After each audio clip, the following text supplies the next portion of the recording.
Hello again. It's Monday, October 27th, 2025. This is Journal TV and I'm Jerry Clark.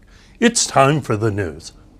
The Mountain Gateway Community College Educational Foundation has appointed Bruce Loving as its executive director following a successful interim tenure. Loving will lead the foundation's next phase of growth, expanding scholarships, strengthening donor stewardship, and deepening partnerships that advance student success and regional workforce development. There's much more on the story right now on AlleganyJournal.com. Last Saturday, the historic Masonic Theater Board of Directors honored longtime theater supporters Henrietta and David Crandall by designating a key part of the Dean Underground as the David and Henrietta Crandall Performance Stage. The Alleghany Journal was on hand for the brief presentation, and we'll have some video of it coming up a bit later. Alleghany Journal contributor Jennifer Bailey was out and about on Friday afternoon as thousands of area kids and their parents flocked to the special Covington hometown Halloween event held on Main Street. Dozens of vendors and organizations turned out to pass out candy to the well-costumed crowd. Many photos are now available on the Alleghany Journal's Facebook page. Not to be outdone photographically once again, your editor found some very interesting Halloween faces on Friday in downtown Covington as well. The hometown Halloween event attracted what we believe is the largest participation at such an event ever. Our editor's photos are also now available on the Journal's Facebook page. The Covington Parks and Recreation Department continued with much more activity early on Saturday at the Jackson River Sports Complex with a very popular Pumpkins in the Park event. More than 420 pumpkins were given away, and kids participated in a decorating contest as well. The Cars Unlimited organization also held a trunk or treat event nearby, thus giving all the kids a kind of candy double whammy to round out the day. A long-awaited First Presbyterian Church of Covington recital was well worth it, noted one attendee, as Madison Barnett and Jeanette Fang delighted the audience with expert musical skills and selections on Sunday.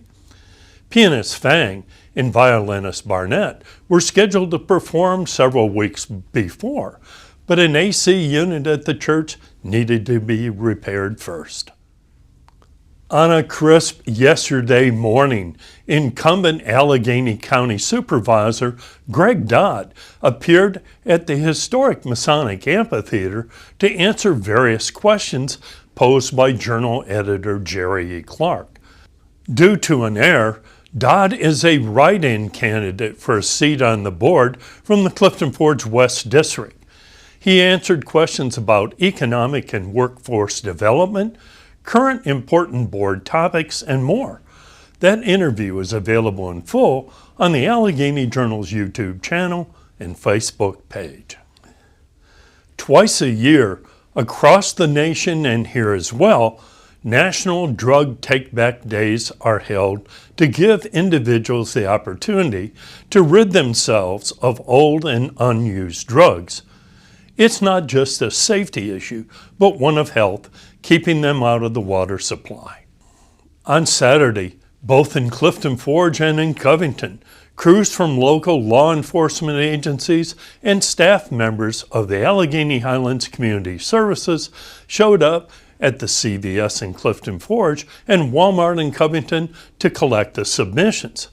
Good news, more than 206 pounds of drugs were taken out of circulation due to local citizens coming to both locations.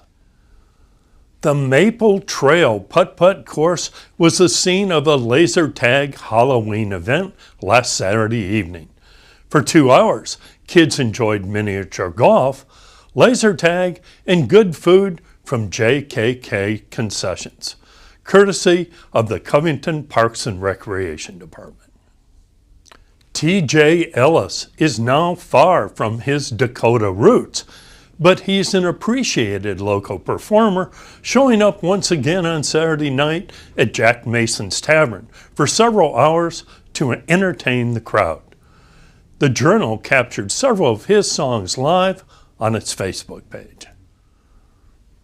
The historic Masonic Theater hosted well-known bluegrass pros Authentic Unlimited on Saturday night as well. A big crowd showed up to hear the band perform a wide selection of tunes. With two very skilled lead guitarists sporting two Les Paul Customs, banging out popular rock songs at the Jackson River Sports Complex on Saturday afternoon, the Flagler Hill Band didn't lack for power. The Alleghany Journal broadcast the entire first set of the band's tunes live on Facebook. A recent 50-year reunion event was held for the classes of 74, 75, and 76 of Covington High School. There's a bit more on the event, along with photo IDs of the participants, now on the Journal's website, known as AlleganyJournal.com. And now for regional obituaries. Cecil Smith Jr., 86 of Glen Wilton, died October 21st. Hampton Forbes Jr., 94 of Covington, died Saturday. William Lipes Jr., 78 of Covington, died Saturday. Kitty Cruz, 66 of Lewisburg, passed away on Friday. Virginia Callison, 83 of White Sulphur Springs, died on Friday. And Brian Pooh Mines, 67 of Lexington, died on Friday. More information on all obituaries is now available on AlleganyJournal.com. And let's check out the local weather forecast. On Tuesday, it should be cloudy, high of 50 and a low of 44. On Wednesday, cloudy with rain, high of 49 and a low of 47.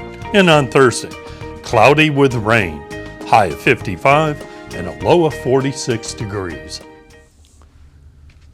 And that's the way it is on Monday, October 27th, 2025. More stories, photos, videos, and interviews are available 24/7, 365 on AlleganyJournal.com, YouTube, and on our soaring Facebook page. Thanks very much for watching Journal TV.